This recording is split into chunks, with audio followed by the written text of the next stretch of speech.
오늘 하루도 하나님의 사랑과 은혜가 충만하시길 축복합니다. 말씀 시작하기 전에 좋아요 버튼을 눌러주시고 구독도 부탁드립니다. 그리고 댓글로 여러분의 기도 제목을 나눠주세요. 함께 기도하겠습니다. 어떤 사람은 5분 기도로 산을 옮기고 어떤 사람은 5시간 기도에도 마음이 공허합니다. 어떤 사람은 짧은 한마디로 하늘 문을 여는데 어떤 사람은 수천 마디를 쏟아내도 응답이 없습니다. 그 차이는 무엇일까요? 간절함의 차이일까요? 믿음의 차이일까요? 아닙니다. 그것은 바로 길을 아는가, 모르는가의 차이입니다. 예수님은 분명히 말씀하셨습니다. 너희는 이렇게 기도하라. 기도에도 길이 있다는 것입니다. 여러분, 혹시 이런 경험 있으신가요? 간절히 기도했는데 응답이 없어서 마음이 무너진 적 말입니다. 아무리 기도해도 하늘이 막힌 것 같아서 절망한 적 말입니다. 입으로는 기도하는데 마음은 딴 데가 있고 말은 많은데 능력은 느껴지지 않는 그런 기도 말입니다. 서울에 사시는 김순자 집사님은 3년 동안 매일 새벽 기도를 나가셨습니다. 자녀의 취업을 위해서였습니다. 그런데 3년이 지나도 아무 응답이 없었습니다. 김 집사님은 무릎이 닳도록 기도했습니다. 눈물로 베개를 적시며 기도했습니다. 그런데 왜 응답이 없을까요? 김 집사님은 자책했습니다. 내 믿음이 부족해서 그런가? 내 기도가 간절하지 않아서 그런가? 아니었습니다. 문제는 믿음이나 간절함이 아니었습니다. 문제는 기도의 길을 몰랐다는 것이었습니다. 예수님께서 제자들에게 기도를 가르치실 때 그냥 많이 기도하라고 하지 않으셨습니다. 이렇게 기도하라고 하셨습니다. 거기에는 분명한 순서가 있고 분명한 원리가 있고 분명한 방법이 있었습니다. 그것이 바로 주님께서 가르치신 기도의 길입니다. 오늘 여러분과 함께 예수님께서 직접 가르치신 기도의 비밀 7가지를 나누려고 합니다. 이 7가지를 알게 되면 여러분의 기도는 완전히 달라질 것입니다. 5시간 기도하던 것이 5분으로 충분해질 수 있습니다. 공허했던 기도가 능력 있는 기도로 바뀔 수 있습니다. 막혔던 하늘 문이 활짝 열릴 수 있습니다. 왜 그럴까요? 예수님께서 직접 가르치신 길로 가기 때문입니다. 자, 그럼 지금부터 함께 그 놀라운 비밀 속으로 들어가 보겠습니다. 첫 번째, 하나님을 아버지로 부르는 기도. 마태복음 6장 9절에서 예수님은 이렇게 말씀하셨습니다. 그러므로 너희는 이렇게 기도하라. 하늘에 계신 우리 아버지여. 여러분, 이 한 문장이 얼마나 혁명적인지 아십니까? 당시 유대인들은 하나님의 이름을 함부로 부르지 못했습니다. 너무나 거룩하고 두려운 분이셨기 때문입니다. 그런데 예수님은 하나님을 아버지라고 부르라고 하셨습니다. 아버지라는 단어 속에는 엄청난 비밀이 숨어 있습니다. 아버지는 자녀를 사랑합니다. 아버지는 자녀의 필요를 아십니다. 아버지는 자녀를 책임지십니다. 아버지는 자녀를 결코 버리지 않으십니다. 부산에 사시는 박영희 권사님의 이야기입니다. 박 권사님은 항상 기도할 때 이렇게 시작하셨습니다. 전능하신 하나님, 거룩하신 하나님, 의로우신 하나님. 틀린 말은 아닙니다. 하나님은 전능하시고 거룩하시고 의로우신 분이십니다. 그런데 박 권사님의 기도에는 늘 두려움이 있었습니다. 과연 이런 거룩하신 분이 나 같은 죄인의 기도를 들으실까? 그런데 어느 날 목사님께서 설교 중에 이렇게 말씀하셨습니다. 하나님을 아버지라고 부르세요. 그날부터 박 권사님의 기도가 바뀌었습니다. 사랑하는 아버지 하나님. 그 한마디가 박 권사님의 마음을 녹였습니다. 두려움이 사라지고 친밀함이 찾아왔습니다. 형식적이던 기도가 대화로 바뀌었습니다. 왜 그럴까요? 아버지는 자녀를 거절하지 않으시기 때문입니다. 여러분, 여러분의 자녀가 여러분께 뭔가를 부탁할 때 어떠신가요? 귀찮다고 쫓아내시나요? 아니지요. 오히려 무엇이 필요한지 물어보고 챙겨주시지요. 하나님도 마찬가지이십니다. 아니, 하나님은 우리보다 훨씬 더 좋은 아버지이십니다. 누가복음 11장 11절에서 13절에서 예수님은 이렇게 말씀하셨습니다.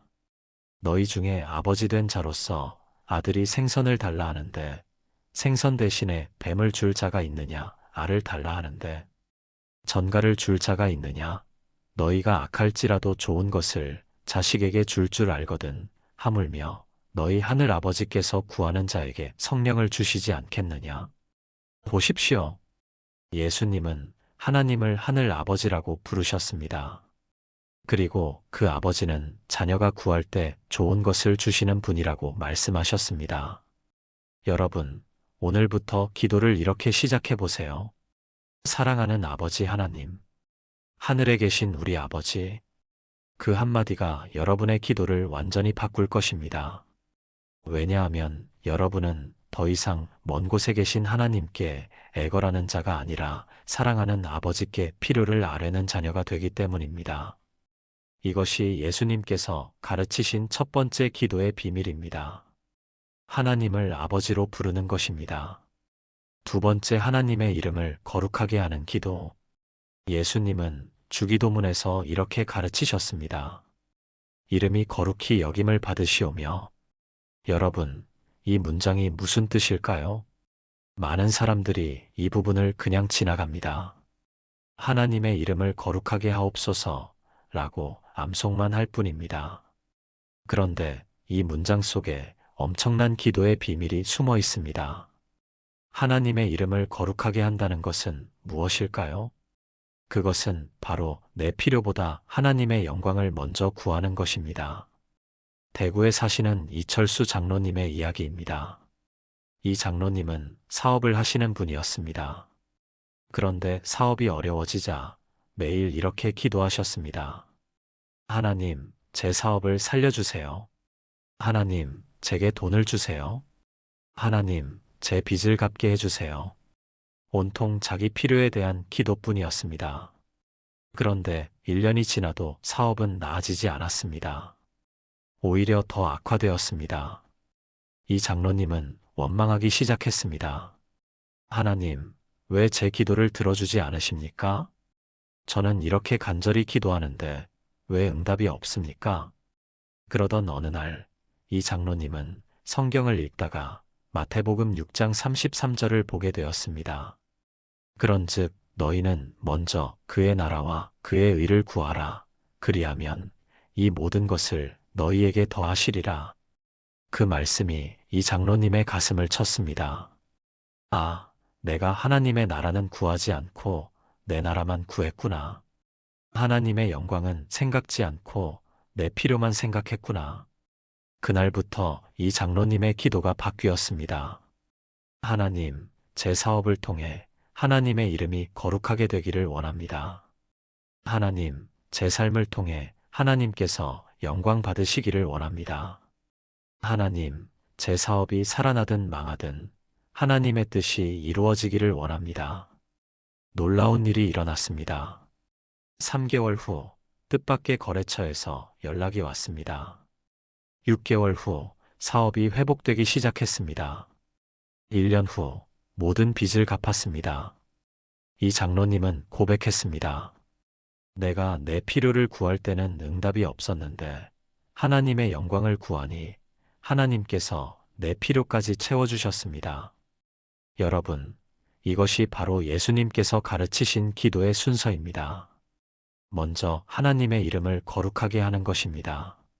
먼저 하나님의 영광을 구하는 것입니다. 그러면 하나님께서 우리의 필요를 아시고 채워주십니다. 많은 사람들이 기도의 순서를 바꿉니다. 먼저 자기 필요를 구하고 그 다음에 형식적으로 하나님께 영광 돌립니다. 라고 말합니다. 그런데 예수님은 정반대로 가르치셨습니다. 먼저 하나님의 이름이 거룩히 여김을 받으시오며 먼저 하나님의 영광을 구하라. 그러면 나머지는 하나님께서 책임지신다는 것입니다. 여러분, 오늘부터 기도의 순서를 바꿔보세요. 내 필요를 먼저 구하지 말고 하나님의 영광을 먼저 구하세요. 하나님, 이 일을 통해 하나님의 이름이 거룩하게 되기를 원합니다. 하나님, 제 삶을 통해 하나님께서 영광 받으시기를 원합니다. 그렇게 기도할 때 여러분은 놀라운 응답을 경험하게 될 것입니다. 왜냐하면 하나님의 영광을 구하는 자에게 하나님께서 모든 것을 더해 주시기 때문입니다.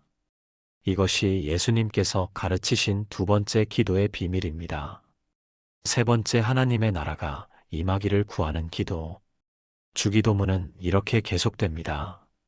나라가 임하시오며 뜻이 하늘에서 이루어진 것 같이 땅에서도 이루어지이다. 여러분, 하나님의 나라가 임한다는 것이 무슨 뜻일까요? 그것은 하나님의 통치가 이 땅에 실현되는 것입니다. 하나님의 뜻이 내 삶에서 이루어지는 것입니다. 하나님의 주권이 내 영역에서 확립되는 것입니다. 광주에 사시는 최미영 집사님의 이야기입니다. 최 집사님은 남편 문제로 고민이 많으셨습니다. 남편이 술을 마시고 들어와서 가정을 힘들게 했습니다. 최 집사님은 매일 이렇게 기도하셨습니다. 하나님, 우리 남편 좀 바꿔주세요. 하나님, 우리 남편이 술 끊게 해주세요. 하나님, 우리 남편이 교회 나오게 해주세요. 그런데 10년이 지나도 남편은 변하지 않았습니다. 최 집사님은 지쳐갔습니다. 왜 하나님은 내 기도를 들어주지 않으실까? 왜 이렇게 간절히 기도하는데 응답이 없을까? 그러던 어느 날, 최 집사님은 새로운 깨달음을 얻게 되었습니다. 내가 남편을 바꾸려고 하는구나. 그런데 사람을 바꾸는 것은 하나님의 일이지 내 일이 아니구나. 내가 해야 할 일은 하나님의 나라가 우리 가정에 임하도록 기도하는 것이구나. 그날부터 최 집사님의 기도가 바뀌었습니다. 하나님, 우리 가정에 하나님의 나라가 임하기를 원합니다. 하나님, 우리 남편의 마음에 하나님의 통치가 이루어지기를 원합니다. 하나님, 하나님의 뜻이 우리 가정에서 이루어지기를 원합니다. 그리고 최 집사님은 남편을 바꾸려는 노력을 멈추고 먼저 자기 자신이 하나님 앞에 온전히 순종하기 시작했습니다. 남편에게 잔소리하는 대신 사랑으로 섬기기 시작했습니다. 비난하는 대신 기도로 덮어주기 시작했습니다. 2년이 지났습니다. 남편이 변하기 시작했습니다. 술을 줄이기 시작했습니다. 그리고 어느 날 남편이 먼저 이렇게 말했습니다. 여보, 나도 교회 한번 나가볼까? 최 집사님은 눈물을 흘렸습니다. 10년 동안 남편을 바꾸려고 했을 때는 변하지 않았는데 하나님의 나라가 임하기를 구했더니 하나님께서 남편을 변화시키셨던 것입니다. 여러분, 이것이 바로 기도의 비밀입니다. 우리는 상황을 바꾸려고 합니다. 사람을 바꾸려고 합니다. 환경을 바꾸려고 합니다. 그런데 예수님은 그렇게 가르치지 않으셨습니다. 예수님은 하나님의 나라가 임하기를 구하라고 하셨습니다. 하나님의 통치가 이루어지기를 구하라고 하셨습니다. 하나님의 나라가 임하면 상황이 바뀝니다. 하나님의 통치가 이루어지면 사람이 변합니다. 하나님의 뜻이 이루어지면 환경이 달라집니다. 왜냐하면 하나님의 나라는 능력이기 때문입니다. 고린도전서 4장 20절은 이렇게 말씀합니다. 하나님의 나라는 말에 있지 아니하고 오직 능력에 있음이라. 하나님의 나라가 임할 때 능력이 나타납니다. 기적이 일어납니다. 불가능이 가능이 됩니다. 여러분, 오늘부터 이렇게 기도해 보세요. 하나님, 제 삶에 하나님의 나라가 임하기를 원합니다. 하나님, 제 가정에 하나님의 통치가 이루어지기를 원합니다. 하나님, 제 직장에 하나님의 뜻이 이루어지기를 원합니다. 그렇게 기도할 때 여러분은 놀라운 변화를 경험하게 될 것입니다. 이것이 예수님께서 가르치신 세 번째 기도의 비밀입니다. 네 번째, 일용할 양식을 구하는 기도. 주기도문은 이렇게 계속됩니다. 오늘 우리에게 일용할 양식을 주시옵고. 여러분, 이 문장을 주목해 보세요. 예수님은 1년치 양식이 아니라 일용할 양식을 구하라고 하셨습니다. 오늘 하루 필요한 양식을 구하라고 하셨습니다. 이것이 무슨 뜻일까요? 이것은 하나님을 날마다 의지하라는 뜻입니다. 매일 하나님께 나아오라는 뜻입니다. 인천에 사시는 정수진 권사님의 이야기입니다. 정 권사님은 늘 미래를 걱정하셨습니다. 자녀들 교육비는 어떻게 마련하지? 노후 자금은 충분할까? 만약에 남편이 직장을 잃으면 어떻게 하지? 그래서 정 권사님은 늘 이렇게 기도하셨습니다. 하나님, 제게 많은 돈을 주셔서 미래를 대비하게 해주세요.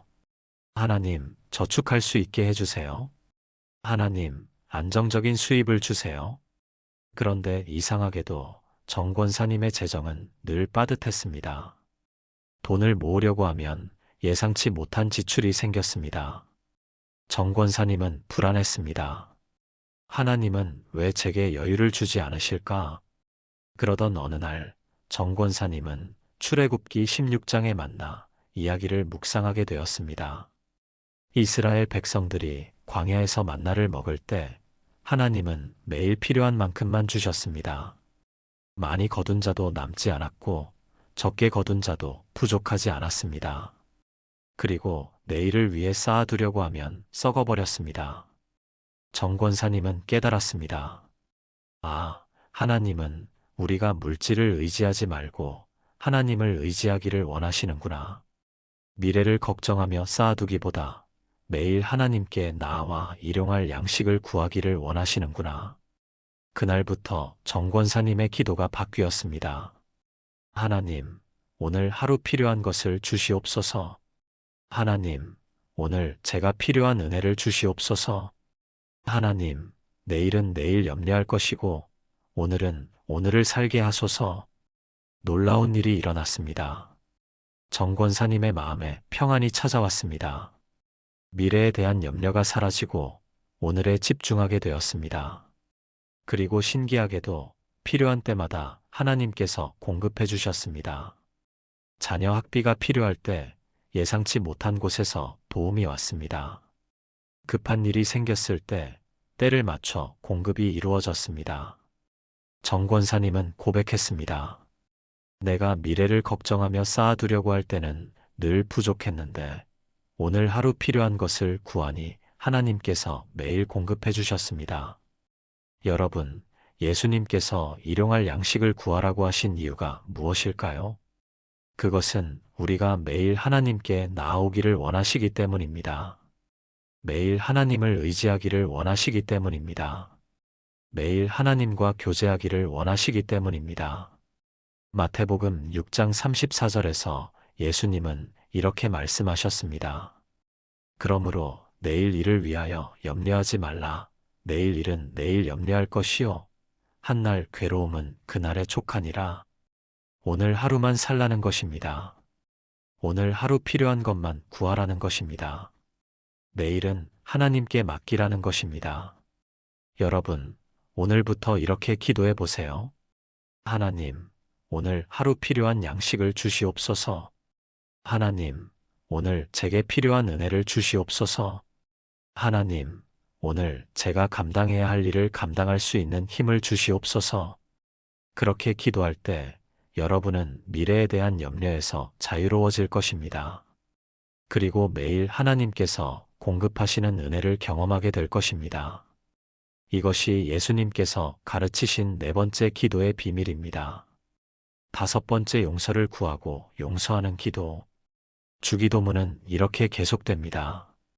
우리가 우리에게 죄 지은 자를 사하여 준 것 같이 우리 죄를 사하여 주시옵고. 여러분, 이 문장이 얼마나 중요한지 아십니까? 예수님은 주기도문에서 다른 부분은 한 번만 말씀하셨는데 이 용서에 대한 부분은 주기도문을 가르치신 후에 다시 한번 강조하셨습니다. 마태복음 6장 14절에서 15절입니다.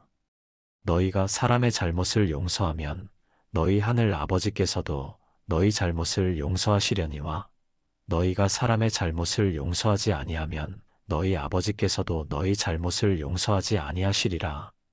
이것은 매우 중요한 원리입니다. 용서받으려면 용서해야 한다는 것입니다. 전주에 사시는 김경애 집사님의 이야기입니다. 김 집사님은 10년 전에 친한 친구에게 큰 배신을 당했습니다. 친구가 김 집사님을 속이고 돈을 빌려간 후 연락을 끊었습니다. 김 집사님은 분노했습니다. 어떻게 그럴 수가 있어? 어떻게 나를 이렇게 배신할 수가 있어? 그날부터 김 집사님의 마음에는 원망과 분노가 자리 잡았습니다. 그 친구를 생각할 때마다 화가 났습니다. 밤에 잠을 이룰 수가 없었습니다. 김 집사님은 하나님께 이렇게 기도했습니다. 하나님, 저 사람을 벌해주세요. 하나님, 저 사람이 당한 만큼 당하게 해주세요. 하나님, 제가 받은 상처를 갚아주세요. 그런데 이상한 일이 일어났습니다. 김 집사님이 기도하면 할수록 마음이 더 괴로워졌습니다. 평안이 없었습니다. 하나님의 음성이 들리지 않았습니다. 기도가 막혔습니다. 그러던 어느 주일 목사님이 용서에 대해 설교하셨습니다. 용서하지 않으면 하나님께서도 용서하지 않으신다는 말씀이었습니다. 김 집사님은 그 말씀이 가슴에 박혔습니다. 집에 돌아와서 무릎을 꿇었습니다. 하나님, 저는 용서할 수가 없습니다. 너무 억울합니다. 너무 분합니다. 그런데 하나님께서 김 집사님의 마음에 이렇게 말씀하셨습니다. 내가 너를 얼마나 많이 용서했는지 기억하느냐? 내가 나에게 지은 죄가 얼마나 큰지 아느냐? 그런데 나는 너를 용서했다. 심지어 내 아들을 십자가에 내어주면서까지 너를 용서했다. 그런데 너는 내 친구를 용서하지 못하겠느냐? 김 집사님은 눈물을 흘렸습니다. 하나님, 맞습니다. 제가 하나님께 받은 용서에 비하면 제가 친구에게 해야 할 용서는 아무것도 아닙니다.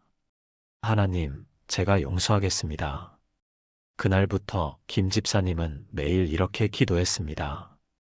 하나님, 제 친구를 축복해 주세요. 하나님, 제 친구가 회개하고 돌아오게 해주세요. 하나님, 제가 진심으로 용서할 수 있게 도와주세요. 6개월이 지났습니다. 김 집사님의 마음에서 분노가 사라졌습니다. 원망이 사라졌습니다. 평안이 찾아왔습니다. 그리고 놀랍게도 1년 후에 그 친구가 찾아왔습니다. 눈물을 흘리며 용서를 구했습니다. 김 집사님은 진심으로 용서했습니다. 그리고 두 사람은 다시 친구가 되었습니다. 여러분, 이것이 바로 용서의 능력입니다. 용서하면 내가 자유로워집니다. 용서하면 하나님께서 나를 용서하십니다. 용서하면 막혔던 기도의 문이 열립니다. 많은 사람들이 기도 응답을 받지 못하는 이유가 무엇일까요? 용서하지 않았기 때문입니다. 마음에 원망과 분노를 품고 있기 때문입니다. 마가복음 11장 25절에서 예수님은 이렇게 말씀하셨습니다. 서서 기도할 때에 아무에게나 혐의가 있거든 용서하라. 그리하여야 하늘에 계신 너희 아버지께서도 너희 허물을 사하여 주시리라. 여러분, 혹시 용서하지 못한 사람이 있습니까? 혹시 마음에 원망하고 있는 사람이 있습니까? 오늘 그 사람을 용서하세요. 그것이 여러분의 기도를 살리는 길입니다. 그것이 여러분이 하나님께 용서받는 길입니다. 그것이 여러분이 자유를 얻는 길입니다. 이것이 예수님께서 가르치신 5번째 기도의 비밀입니다. 6번째 시험에서 구원해달라고 구하는 기도. 주기도문은 이렇게 계속됩니다. 우리를 시험에 들게 하지 마시옵고 다만 악에서 구하시옵소서. 여러분, 이 문장이 무슨 뜻일까요? 많은 사람들이 이 부분을 오해합니다. 하나님께서 우리를 시험하신다고 생각합니다. 그런데 야고보서 1장 13절은 이렇게 말씀합니다. 사람이 시험을 받을 때에 내가 하나님께 시험을 받는다 하지 말지니 하나님은 악에게 시험을 받지도 아니하시고 친히 아무도 시험하지 아니하시느니라. 하나님은 우리를 시험하지 않으십니다. 그렇다면 이 기도는 무슨 뜻일까요? 이것은 우리가 시험에 빠지지 않도록 지켜달라는 기도입니다. 우리 스스로 유혹에 넘어가지 않도록 도와달라는 기도입니다. 창원에 사시는 박준호 집사님의 이야기입니다. 박 집사님은 직장에서 인정받는 분이었습니다. 그런데 어느 날 큰 유혹이 찾아왔습니다. 거래처에서 뒷돈을 주겠다는 제안이 들어온 것입니다. 금액이 상당했습니다. 박 집사님은 고민에 빠졌습니다. 이 돈을 받으면 자녀 교육비 걱정을 덜 수 있는데, 이 돈을 받으면 빚을 갚을 수 있는데, 모르게 받으면 아무도 모를 텐데. 박 집사님은 매일 새벽 기도를 나가는 신실한 분이었습니다. 그런데 이 유혹 앞에서 흔들리기 시작했습니다. 어느 날 새벽 박 집사님은 무릎을 꿇었습니다. 하나님, 저를 도와주세요. 제가 이 유혹에 넘어가지 않도록 도와주세요. 제가 시험에 들지 않도록 지켜주세요. 하나님, 악에서 저를 구원해 주세요. 박 집사님은 간절히 기도했습니다. 그리고 결단했습니다. 그 제안을 거절하기로 했습니다. 쉽지 않았습니다. 거래처에서는 압력을 넣었습니다. 동료들은 박 집사님을 이상하게 쳐다봤습니다. 그런데 3개월 후 놀라운 일이 일어났습니다. 그 거래처가 비리로 적발되었습니다. 뒷돈을 받았던 사람들이 모두 조사를 받았습니다. 일부는 해고되었습니다. 박 집사님은 무사했습니다. 박 집사님은 고백했습니다. 만약 그때 제가 유혹에 넘어갔다면 저도 그들과 함께 무너졌을 것입니다. 하나님께서 저를 시험에서 건지셨습니다. 악에서 구원하셨습니다. 여러분, 우리는 매일 시험에 직면합니다. 돈의 유혹, 명예의 유혹, 육체의 유혹, 세상의 유혹. 우리 힘으로는 이길 수 없습니다. 그래서 우리는 매일 기도해야 합니다. 하나님, 저를 시험에 들게 하지 마시옵고, 하나님, 저를 악에서 구원하소서. 고린도전서 10장 13절은 이렇게 말씀합니다. 사람이 감당할 시험 밖에는 너희가 당한 것이 없나니, 오직 하나님은 미쁘사 너희가 감당하지 못할 시험당함을 허락하지 아니하시고, 시험당할 즈음에 또한 피할 길을 내사 너희로 능히 감당하게 하시느니라.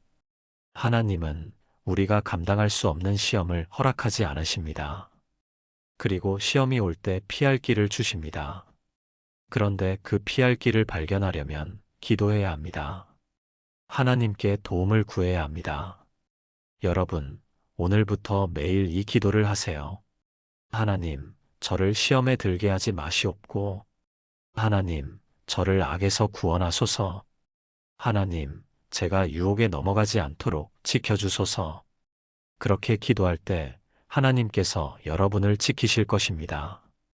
유혹이 올 때 피할 길을 보여주실 것입니다. 넘어질 것 같을 때 붙들어 주실 것입니다. 이것이 예수님께서 가르치신 6번째 기도의 비밀입니다. 7번째 하나님의 영광으로 마무리하는 기도. 주기도문의 마지막 부분입니다. 나라와 권세와 영광이 아버지께 영원히 있사옵나이다. 아멘. 여러분, 예수님은 주기도문을 어떻게 시작하셨습니까? 하늘에 계신 우리 아버지여, 하나님의 이름을 거룩하게 하는 것으로 시작하셨습니다. 그리고 어떻게 끝내셨습니까? 하나님의 영광으로 끝내셨습니다. 기도의 시작도 하나님이고, 기도의 끝도 하나님이라는 것입니다. 제주도에 사시는 강민수 장로님의 이야기입니다. 강 장로님은 사업이 어려워져서 파산 직전까지 갔습니다. 강 장로님은 매일 밤 기도했습니다. 하나님, 제 사업을 살려주세요. 하나님, 제게 기적을 베풀어 주세요. 하나님, 저를 도와주세요. 그런데 1년이 지나도 상황은 나아지지 않았습니다. 결국 강 장로님은 파산했습니다. 모든 것을 잃었습니다. 강 장로님은 원망했습니다. 하나님, 왜 제 기도를 들어주지 않으셨습니까? 왜 저를 이렇게 버려두셨습니까? 그런데 바로 그 절망의 순간, 강 장로님은 새로운 깨달음을 얻게 되었습니다. 내가 기도할 때 정작 하나님을 구한 것이 아니라 내 사업을 구했구나. 내가 원한 것은 하나님의 영광이 아니라 내 성공이었구나. 강 장로님은 무릎을 꿇었습니다. 그리고 이번에는 다르게 기도했습니다. 하나님, 제가 모든 것을 잃었습니다.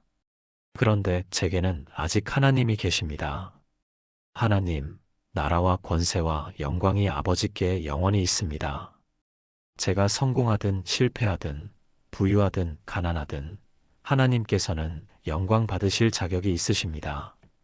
하나님, 제 인생을 통해 하나님께서 영광 받으시기를 원합니다. 그날부터 강 장로님의 삶이 바뀌었습니다. 사업은 없었지만 마음의 평안이 찾아왔습니다. 물질은 없었지만 하나님과의 관계가 회복되었습니다. 강 장로님은 작은 일이라도 찾아서 성실히 일했습니다. 그리고 어디서 일하든 하나님을 증거했습니다. 3년이 지났습니다. 강 장로님은 다시 사업을 시작할 기회를 얻었습니다. 이번에는 작게 시작했습니다. 그런데 하나님께서 축복하셨습니다. 5년 후, 강 장로님의 사업은 예전보다 더 크게 성장했습니다. 강 장로님은 고백했습니다. 내가 내 영광을 구할 때는 모든 것을 잃었는데 하나님의 영광을 구하니 하나님께서 모든 것을 회복시켜 주셨습니다. 여러분, 이것이 바로 기도의 마지막 비밀입니다. 기도는 하나님의 영광으로 끝나야 합니다. 우리의 필요를 구하되 최종 목표는 하나님의 영광이어야 합니다. 우리의 문제를 아뢰되 궁극적인 목적은 하나님께서 영광 받으시는 것이어야 합니다. 요한복음 14장 13절에서 예수님은 이렇게 말씀하셨습니다.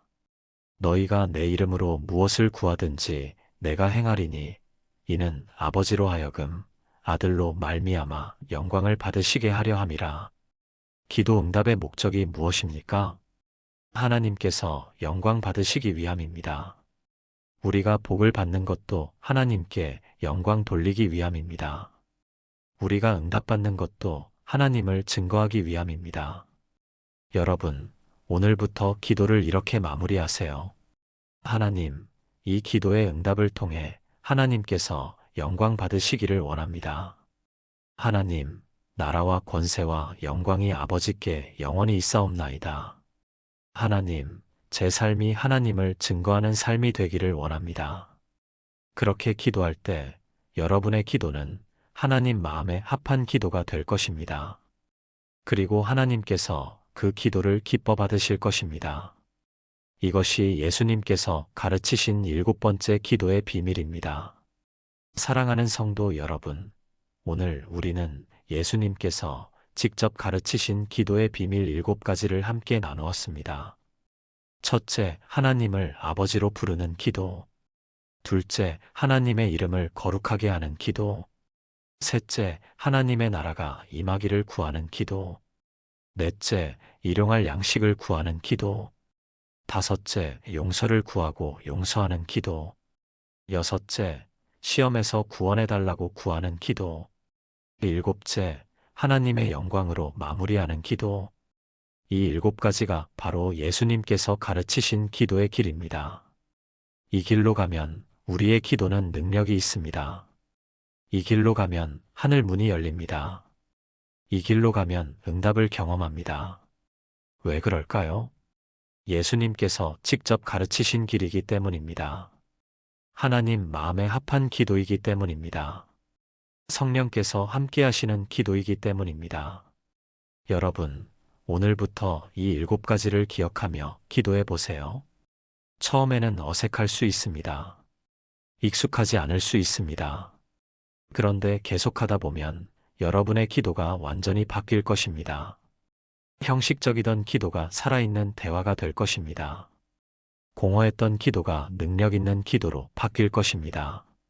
막혔던 기도의 문이 활짝 열릴 것입니다. 기도에도 길이 있습니다. 그 길을 예수님께서 우리에게 가르쳐 주셨습니다. 이제 우리가 할 일은 그 길로 가는 것입니다. 하나님께서 여러분의 기도를 들으시고 응답하실 것입니다. 하나님께서 여러분의 삶을 축복하실 것입니다. 하나님께서 여러분을 통해 영광 받으실 것입니다. 오늘 이 7가지 기도의 비밀이 여러분의 마음에 새겨지기를 원합니다. 그리고 여러분의 기도 생활이 완전히 새로워지기를 원합니다. 어떤 사람은 5분 기도로 산을 옮기고 어떤 사람은 5시간 기도에도 마음이 공허합니다.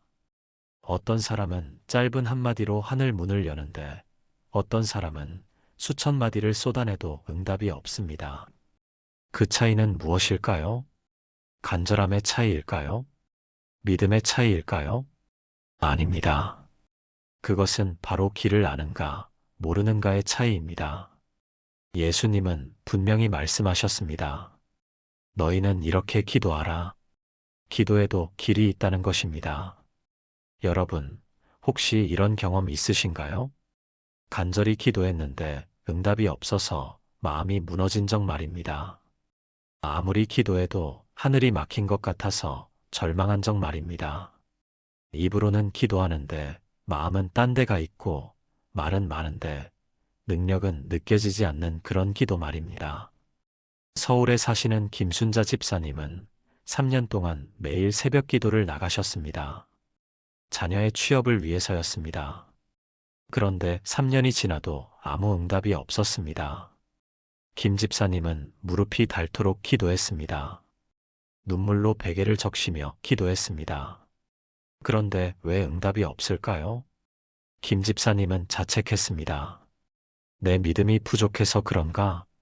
내 기도가 간절하지 않아서 그런가? 아니었습니다. 문제는 믿음이나 간절함이 아니었습니다. 문제는 기도의 길을 몰랐다는 것이었습니다. 예수님께서 제자들에게 기도를 가르치실 때 그냥 많이 기도하라고 하지 않으셨습니다. 이렇게 기도하라고 하셨습니다. 거기에는 분명한 순서가 있고 분명한 원리가 있고 분명한 방법이 있었습니다. 그것이 바로 주님께서 가르치신 기도의 길입니다. 오늘 여러분과 함께 예수님께서 직접 가르치신 기도의 비밀 7가지를 나누려고 합니다. 이 7가지를 알게 되면 여러분의 기도는 완전히 달라질 것입니다. 5시간 기도하던 것이 5분으로 충분해질 수 있습니다. 공허했던 기도가 능력 있는 기도로 바뀔 수 있습니다. 막혔던 하늘 문이 활짝 열릴 수 있습니다. 왜 그럴까요? 예수님께서 직접 가르치신 길로 가기 때문입니다. 자, 그럼 지금부터 함께 그 놀라운 비밀 속으로 들어가 보겠습니다. 첫 번째, 하나님을 아버지로 부르는 기도. 마태복음 6장 9절에서 예수님은 이렇게 말씀하셨습니다. 그러므로 너희는 이렇게 기도하라. 하늘에 계신 우리 아버지여. 여러분, 이 한 문장이 얼마나 혁명적인지 아십니까? 당시 유대인들은 하나님의 이름을 함부로 부르지 못했습니다. 너무나 거룩하고 두려운 분이셨기 때문입니다. 그런데 예수님은 하나님을 아버지라고 부르라고 하셨습니다. 아버지라는 단어 속에는 엄청난 비밀이 숨어 있습니다. 아버지는 자녀를 사랑합니다. 아버지는 자녀의 필요를 아십니다. 아버지는 자녀를 책임지십니다. 아버지는 자녀를 결코 버리지 않으십니다. 부산에 사시는 박영희 권사님의 이야기입니다. 박 권사님은 항상 기도할 때 이렇게 시작하셨습니다. 전능하신 하나님, 거룩하신 하나님, 의로우신 하나님. 틀린 말은 아닙니다. 하나님은 전능하시고 거룩하시고 의로우신 분이십니다. 그런데 박 권사님의 기도에는 늘 두려움이 있었습니다. 과연 이런 거룩하신 분이 나 같은 죄인의 기도를 들으실까? 그런데 어느 날 목사님께서 설교 중에 이렇게 말씀하셨습니다. 하나님을 아버지라고 부르세요. 그날부터 박 권사님의 기도가 바뀌었습니다. 사랑하는 아버지 하나님. 그 한마디가 박 권사님의 마음을 녹였습니다. 두려움이 사라지고 친밀함이 찾아왔습니다. 형식적이던 기도가 대화로 바뀌었습니다. 왜 그럴까요? 아버지는 자녀를 거절하지 않으시기 때문입니다. 여러분, 여러분의 자녀가 여러분께 뭔가를 부탁할 때 어떠신가요? 귀찮다고 쫓아내시나요? 아니지요. 오히려 무엇이 필요한지 물어보고 챙겨주시지요. 하나님도 마찬가지이십니다. 아니, 하나님은 우리보다 훨씬 더 좋은 아버지이십니다. 누가복음 11장 11절에서 13절에서 예수님은 이렇게 말씀하셨습니다. 너희 중에 아버지 된 자로서 아들이 생선을 달라 하는데 생선 대신에 뱀을 줄 자가 있느냐? 알을 달라 하는데 전갈을 줄 자가 있느냐? 너희가 악할지라도 좋은 것을 자식에게 줄 알거든. 하물며 너희 하늘 아버지께서 구하는 자에게 성령을 주시지 않겠느냐? 보십시오. 예수님은 하나님을 하늘 아버지라고 부르셨습니다. 그리고 그 아버지는 자녀가 구할 때 좋은 것을 주시는 분이라고 말씀하셨습니다. 여러분, 오늘부터 기도를 이렇게 시작해 보세요. 사랑하는 아버지 하나님, 하늘에 계신 우리 아버지, 그 한마디가 여러분의 기도를 완전히 바꿀 것입니다. 왜냐하면 여러분은 더 이상 먼 곳에 계신 하나님께 애걸하는 자가 아니라 사랑하는 아버지께 필요를 아뢰는 자녀가 되기 때문입니다. 이것이 예수님께서 가르치신 첫 번째 기도의 비밀입니다. 하나님을 아버지로 부르는 것입니다. 두 번째, 하나님의 이름을 거룩하게 하는 기도. 예수님은 주기도문에서 이렇게 가르치셨습니다. 이름이 거룩히 여김을 받으시오며. 여러분, 이 문장이 무슨 뜻일까요? 많은 사람들이 이 부분을 그냥 지나갑니다. 하나님의 이름을 거룩하게 하옵소서 라고 암송만 할 뿐입니다. 그런데 이 문장 속에 엄청난 기도의 비밀이 숨어 있습니다. 하나님의 이름을 거룩하게 한다는 것은 무엇일까요? 그것은 바로 내 필요보다 하나님의 영광을 먼저 구하는 것입니다. 대구에 사시는 이철수 장로님의 이야기입니다. 이 장로님은 사업을 하시는 분이었습니다. 그런데 사업이 어려워지자 매일 이렇게 기도하셨습니다. 하나님, 제 사업을 살려주세요. 하나님, 제게 돈을 주세요. 하나님, 제 빚을 갚게 해주세요. 온통 자기 필요에 대한 기도뿐이었습니다. 그런데 1년이 지나도 사업은 나아지지 않았습니다. 오히려 더 악화되었습니다. 이 장로님은 원망하기 시작했습니다. 하나님, 왜 제 기도를 들어주지 않으십니까? 저는 이렇게 간절히 기도하는데 왜 응답이 없습니까? 그러던 어느 날, 이 장로님은 성경을 읽다가 마태복음 6장 33절을 보게 되었습니다.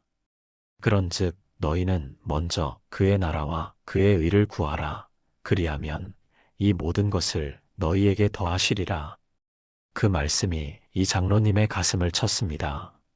아, 내가 하나님의 나라는 구하지 않고 내 나라만 구했구나.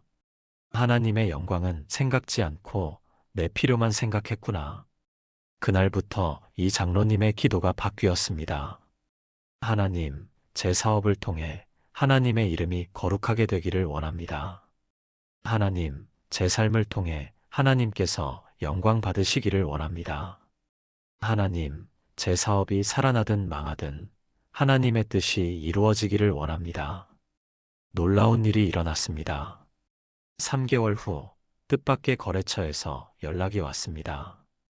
6개월 후 사업이 회복되기 시작했습니다. 1년 후 모든 빚을 갚았습니다. 이 장로님은 고백했습니다. 내가 내 필요를 구할 때는 응답이 없었는데 하나님의 영광을 구하니 하나님께서 내 필요까지 채워주셨습니다.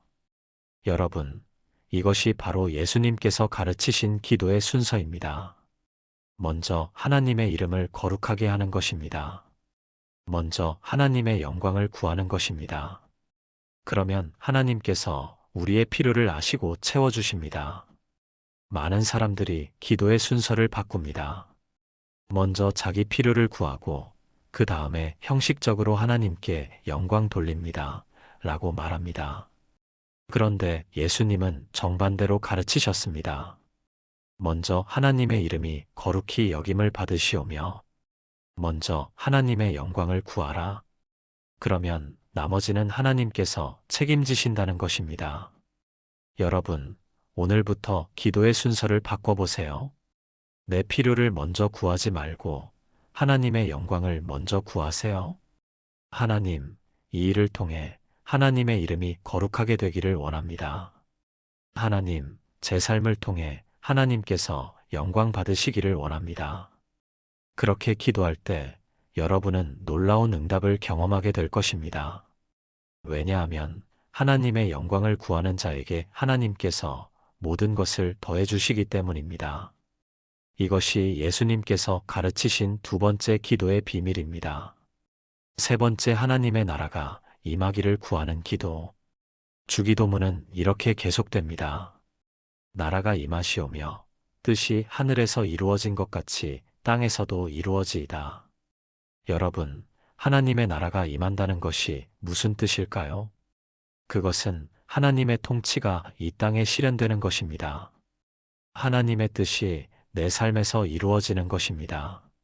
하나님의 주권이 내 영역에서 확립되는 것입니다. 광주에 사시는 최미영 집사님의 이야기입니다. 최 집사님은 남편 문제로 고민이 많으셨습니다. 남편이 술을 마시고 들어와서 가정을 힘들게 했습니다. 최 집사님은 매일 이렇게 기도하셨습니다. 하나님, 우리 남편 좀 바꿔주세요. 하나님, 우리 남편이 술 끊게 해주세요. 하나님, 우리 남편이 교회 나오게 해주세요. 그런데 10년이 지나도 남편은 변하지 않았습니다. 최 집사님은 지쳐갔습니다. 왜 하나님은 내 기도를 들어주지 않으실까? 왜 이렇게 간절히 기도하는데 응답이 없을까? 그러던 어느 날, 최 집사님은 새로운 깨달음을 얻게 되었습니다. 내가 남편을 바꾸려고 하는구나. 그런데 사람을 바꾸는 것은 하나님의 일이지 내 일이 아니구나. 내가 해야 할 일은 하나님의 나라가 우리 가정에 임하도록 기도하는 것이구나. 그날부터 최 집사님의 기도가 바뀌었습니다. 하나님, 우리 가정에 하나님의 나라가 임하기를 원합니다. 하나님, 우리 남편의 마음에 하나님의 통치가 이루어지기를 원합니다. 하나님, 하나님의 뜻이 우리 가정에서 이루어지기를 원합니다. 그리고 최 집사님은 남편을 바꾸려는 노력을 멈추고 먼저 자기 자신이 하나님 앞에 온전히 순종하기 시작했습니다. 남편에게 잔소리하는 대신 사랑으로 섬기기 시작했습니다. 비난하는 대신 기도로 덮어주기 시작했습니다. 2년이 지났습니다. 남편이 변하기 시작했습니다. 술을 줄이기 시작했습니다. 그리고 어느 날 남편이 먼저 이렇게 말했습니다.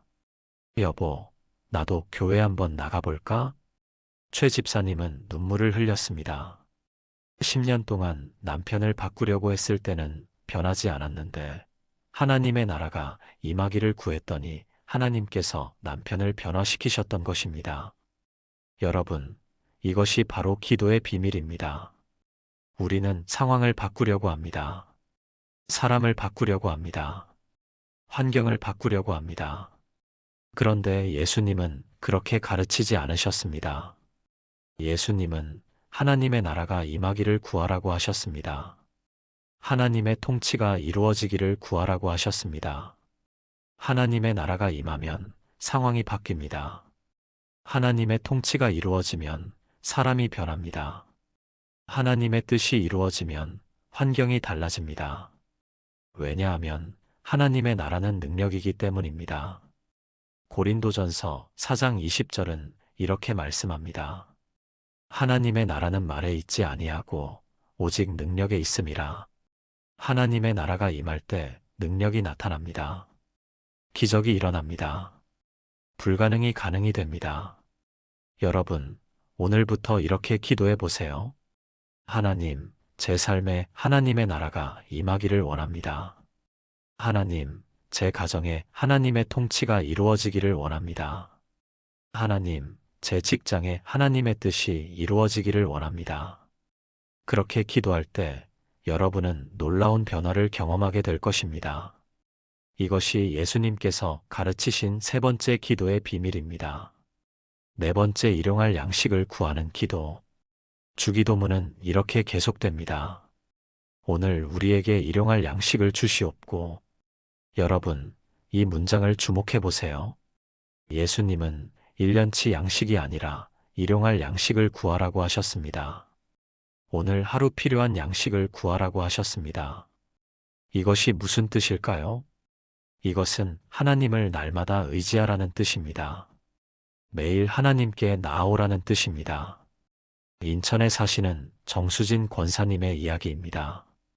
정 권사님은 늘 미래를 걱정하셨습니다. 자녀들 교육비는 어떻게 마련하지? 노후 자금은 충분할까? 만약에 남편이 직장을 잃으면 어떻게 하지? 그래서 정 권사님은 늘 이렇게 기도하셨습니다. 하나님, 제게 많은 돈을 주셔서 미래를 대비하게 해주세요. 하나님, 저축할 수 있게 해주세요. 하나님, 안정적인 수입을 주세요. 그런데 이상하게도 정 권사님의 재정은 늘 빠듯했습니다. 돈을 모으려고 하면 예상치 못한 지출이 생겼습니다. 정 권사님은 불안했습니다.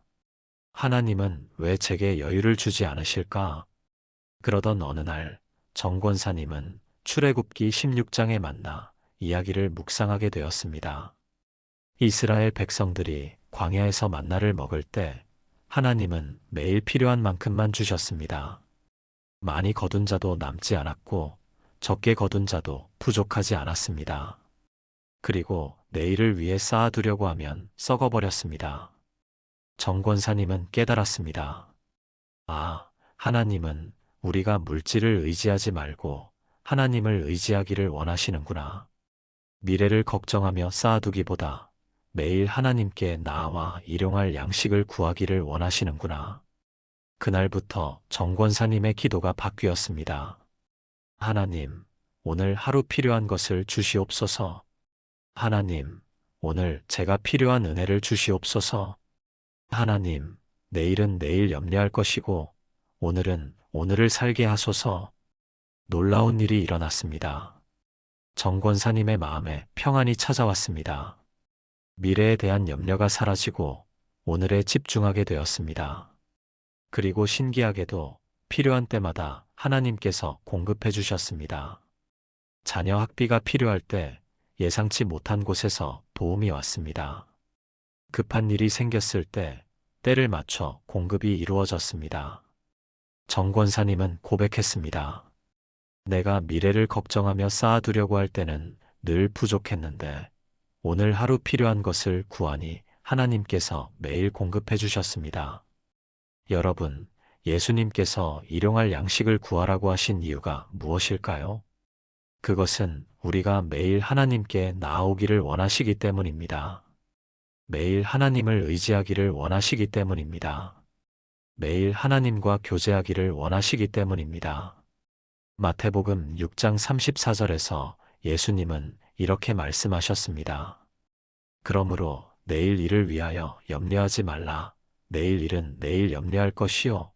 한날 괴로움은 그날에 족하니라. 오늘 하루만 살라는 것입니다. 오늘 하루 필요한 것만 구하라는 것입니다. 내일은 하나님께 맡기라는 것입니다. 여러분, 오늘부터 이렇게 기도해 보세요. 하나님, 오늘 하루 필요한 양식을 주시옵소서. 하나님, 오늘 제게 필요한 은혜를 주시옵소서. 하나님, 오늘 제가 감당해야 할 일을 감당할 수 있는 힘을 주시옵소서. 그렇게 기도할 때 여러분은 미래에 대한 염려에서 자유로워질 것입니다. 그리고 매일 하나님께서 공급하시는 은혜를 경험하게 될 것입니다. 이것이 예수님께서 가르치신 네 번째 기도의 비밀입니다. 다섯 번째 용서를 구하고 용서하는 기도. 주기도문은 이렇게 계속됩니다.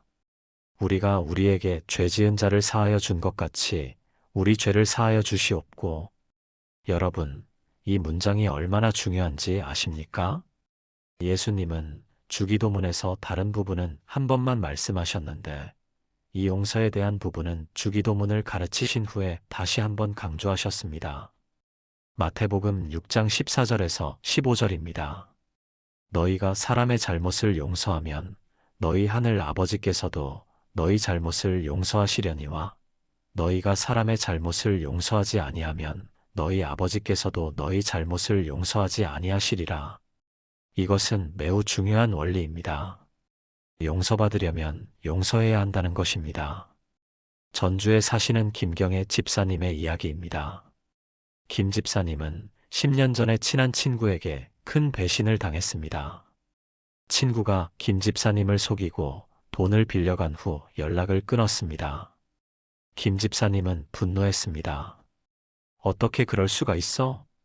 어떻게 나를 이렇게 배신할 수가 있어?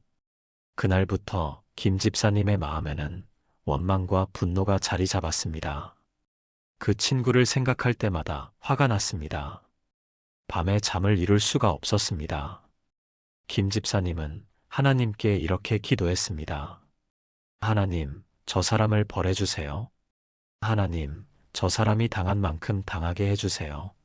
하나님, 제가 받은 상처를 갚아주세요. 그런데 이상한 일이 일어났습니다. 김 집사님이 기도하면 할수록 마음이 더 괴로워졌습니다. 평안이 없었습니다. 하나님의 음성이 들리지 않았습니다. 기도가 막혔습니다. 그러던 어느 주일 목사님이 용서에 대해 설교하셨습니다.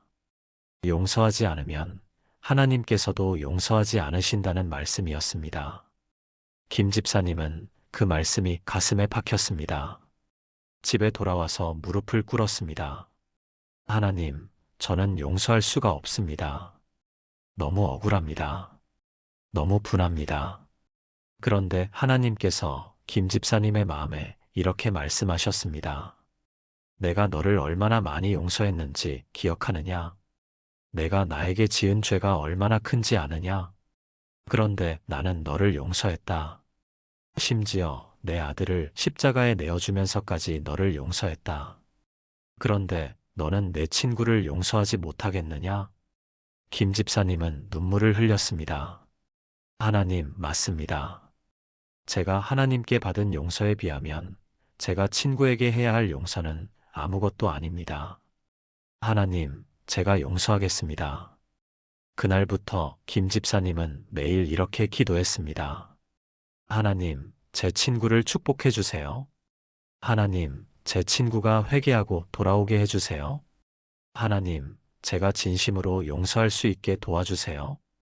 6개월이 지났습니다. 김 집사님의 마음에서 분노가 사라졌습니다. 원망이 사라졌습니다. 평안이 찾아왔습니다. 그리고 놀랍게도 1년 후에 그 친구가 찾아왔습니다. 눈물을 흘리며 용서를 구했습니다. 김 집사님은 진심으로 용서했습니다. 그리고 두 사람은 다시 친구가 되었습니다. 여러분, 이것이 바로 용서의 능력입니다. 용서하면 내가 자유로워집니다. 용서하면 하나님께서 나를 용서하십니다. 용서하면 막혔던 기도의 문이 열립니다. 많은 사람들이 기도 응답을 받지 못하는 이유가 무엇일까요? 용서하지 않았기 때문입니다. 마음에 원망과 분노를 품고 있기 때문입니다. 마가복음 11장 25절에서 예수님은 이렇게 말씀하셨습니다. 서서 기도할 때에 아무에게나 혐의가 있거든 용서하라. 그리하여야 하늘에 계신 너희 아버지께서도 너희 허물을 사하여 주시리라. 여러분, 혹시 용서하지 못한 사람이 있습니까? 혹시 마음에 원망하고 있는 사람이 있습니까? 오늘 그 사람을 용서하세요. 그것이 여러분의 기도를 살리는 길입니다. 그것이 여러분이 하나님께 용서받는 길입니다. 그것이 여러분이 자유를 얻는 길입니다. 이것이 예수님께서 가르치신 5번째 기도의 비밀입니다. 6번째 시험에서 구원해달라고 구하는 기도. 주기도문은 이렇게 계속됩니다. 우리를 시험에 들게 하지 마시옵고 다만 악에서 구하시옵소서.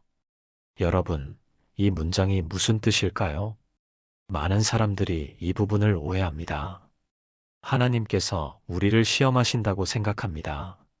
그런데 야고보서 1장 13절은 이렇게 말씀합니다. 사람이 시험을 받을 때에 내가 하나님께 시험을 받는다 하지 말지니 하나님은 악에게 시험을 받지도 아니하시고 친히 아무도 시험하지 아니하시느니라. 하나님은 우리를 시험하지 않으십니다. 그렇다면 이 기도는 무슨 뜻일까요? 이것은 우리가 시험에 빠지지 않도록 지켜달라는 기도입니다. 우리 스스로 유혹에 넘어가지 않도록 도와달라는 기도입니다. 창원에 사시는 박준호 집사님의 이야기입니다. 박 집사님은 직장에서 인정받는 분이었습니다. 그런데 어느 날 큰 유혹이 찾아왔습니다. 거래처에서 뒷돈을 주겠다는 제안이 들어온 것입니다. 금액이 상당했습니다. 박 집사님은 고민에 빠졌습니다. 이 돈을 받으면 자녀 교육비 걱정을 덜 수 있는데, 이 돈을 받으면 빚을 갚을 수 있는데, 모르게 받으면 아무도 모를 텐데. 박 집사님은 매일 새벽 기도를 나가는 신실한 분이었습니다. 그런데 이 유혹 앞에서 흔들리기 시작했습니다. 어느 날 새벽 박 집사님은 무릎을 꿇었습니다. 하나님, 저를 도와주세요. 제가 이 유혹에 넘어가지 않도록 도와주세요. 제가 시험에 들지 않도록 지켜주세요. 하나님, 악에서 저를 구원해 주세요. 박 집사님은 간절히 기도했습니다. 그리고 결단했습니다. 그 제안을 거절하기로 했습니다. 쉽지 않았습니다. 거래처에서는 압력을 넣었습니다. 동료들은 박 집사님을 이상하게 쳐다봤습니다. 그런데 3개월 후 놀라운 일이 일어났습니다. 그 거래처가 비리로 적발되었습니다. 뒷돈을 받았던 사람들이 모두 조사를 받았습니다. 일부는 해고되었습니다. 박 집사님은 무사했습니다. 박 집사님은 고백했습니다. 만약 그때 제가 유혹에 넘어갔다면 저도 그들과 함께 무너졌을 것입니다. 하나님께서 저를 시험에서 건지셨습니다. 악에서 구원하셨습니다. 여러분, 우리는 매일 시험에 직면합니다. 돈의 유혹, 명예의 유혹, 육체의 유혹, 세상의 유혹. 우리 힘으로는 이길 수 없습니다. 그래서 우리는 매일 기도해야 합니다. 하나님, 저를 시험에 들게 하지 마시옵고, 하나님, 저를 악에서 구원하소서. 고린도전서 10장 13절은 이렇게 말씀합니다. 사람이 감당할 시험 밖에는 너희가 당한 것이 없나니, 오직 하나님은 미쁘사 너희가 감당하지 못할 시험 당함을 허락하지 아니하시고, 시험 당할 즈음에 또한 피할 길을 내사 너희로 능히 감당하게 하시느니라. 하나님은 우리가 감당할 수 없는 시험을 허락하지 않으십니다. 그리고 시험이 올 때 피할 길을 주십니다. 그런데 그 피할 길을 발견하려면 기도해야 합니다. 하나님께 도움을 구해야 합니다. 여러분, 오늘부터 매일 이 기도를 하세요. 하나님, 저를 시험에 들게 하지 마시옵고, 하나님, 저를 악에서 구원하소서. 하나님, 제가 유혹에 넘어가지 않도록 지켜주소서. 그렇게 기도할 때 하나님께서 여러분을 지키실 것입니다. 유혹이 올 때 피할 길을 보여주실 것입니다. 넘어질 것 같을 때 붙들어 주실 것입니다. 이것이 예수님께서 가르치신 6번째 기도의 비밀입니다. 7번째 하나님의 영광으로 마무리하는 기도. 주기도문의 마지막 부분입니다. 나라와 권세와 영광이 아버지께 영원히 있사옵나이다. 아멘. 여러분, 예수님은 주기도문을 어떻게 시작하셨습니까? 하늘에 계신 우리 아버지여, 하나님의 이름을 거룩하게 하는 것으로 시작하셨습니다. 그리고 어떻게 끝내셨습니까? 하나님의 영광으로 끝내셨습니다. 기도의 시작도 하나님이고, 기도의 끝도 하나님이라는 것입니다. 제주도에 사시는 강민수 장로님의 이야기입니다. 강 장로님은 사업이 어려워져서 파산 직전까지 갔습니다. 강 장로님은 매일 밤 기도했습니다. 하나님, 제 사업을 살려주세요. 하나님, 제게 기적을 베풀어 주세요. 하나님, 저를 도와주세요. 그런데 1년이 지나도 상황은 나아지지 않았습니다. 결국 강 장로님은 파산했습니다. 모든 것을 잃었습니다. 강 장로님은 원망했습니다. 하나님, 왜 제 기도를 들어주지 않으셨습니까? 왜 저를 이렇게 버려두셨습니까? 그런데 바로 그 절망의 순간, 강 장로님은 새로운 깨달음을 얻게 되었습니다. 내가 기도할 때 정작 하나님을 구한 것이 아니라 내 사업을 구했구나. 내가 원한 것은 하나님의 영광이 아니라 내 성공이었구나. 강 장로님은 무릎을 꿇었습니다. 그리고 이번에는 다르게 기도했습니다. 하나님, 제가 모든 것을 잃었습니다. 그런데 제게는 아직 하나님이 계십니다. 하나님, 나라와 권세와 영광이 아버지께 영원히 있습니다. 제가 성공하든 실패하든 부유하든 가난하든 하나님께서는 영광 받으실 자격이 있으십니다. 하나님, 제 인생을 통해 하나님께서 영광 받으시기를 원합니다. 그날부터 강 장로님의 삶이 바뀌었습니다. 사업은 없었지만 마음의 평안이 찾아왔습니다. 물질은 없었지만 하나님과의 관계가 회복되었습니다. 강 장로님은 작은 일이라도 찾아서 성실히 일했습니다. 그리고 어디서 일하든 하나님을 증거했습니다. 3년이 지났습니다. 강 장로님은 다시 사업을 시작할 기회를 얻었습니다. 이번에는 작게 시작했습니다. 그런데 하나님께서 축복하셨습니다. 5년 후, 강 장로님의 사업은 예전보다 더 크게 성장했습니다. 강 장로님은 고백했습니다. 내가 내 영광을 구할 때는 모든 것을 잃었는데 하나님의 영광을 구하니 하나님께서 모든 것을 회복시켜 주셨습니다. 여러분, 이것이 바로 기도의 마지막 비밀입니다. 기도는 하나님의 영광으로 끝나야 합니다. 우리의 필요를 구하되 최종 목표는 하나님의 영광이어야 합니다. 우리의 문제를 아뢰되 궁극적인 목적은 하나님께서 영광 받으시는 것이어야 합니다. 요한복음 14장 13절에서 예수님은 이렇게 말씀하셨습니다. 너희가 내 이름으로 무엇을 구하든지 내가 행하리니 이는 아버지로 하여금 아들로 말미암아 영광을 받으시게 하려 함이라. 기도 응답의 목적이 무엇입니까? 하나님께서 영광 받으시기 위함입니다. 우리가 복을 받는 것도 하나님께 영광 돌리기 위함입니다. 우리가 응답받는 것도 하나님을 증거하기 위함입니다. 여러분, 오늘부터 기도를 이렇게 마무리하세요. 하나님, 이 기도의 응답을 통해 하나님께서 영광 받으시기를 원합니다. 하나님, 나라와 권세와 영광이 아버지께 영원히 있사옵나이다. 하나님, 제 삶이 하나님을 증거하는 삶이 되기를 원합니다. 그렇게 기도할 때 여러분의 기도는 하나님 마음에 합한 기도가 될 것입니다. 그리고 하나님께서 그 기도를 기뻐 받으실 것입니다. 이것이 예수님께서 가르치신 7번째 기도의 비밀입니다. 사랑하는 성도 여러분, 오늘 우리는 예수님께서 직접 가르치신 기도의 비밀 7가지를 함께 나누었습니다. 첫째, 하나님을 아버지로 부르는 기도.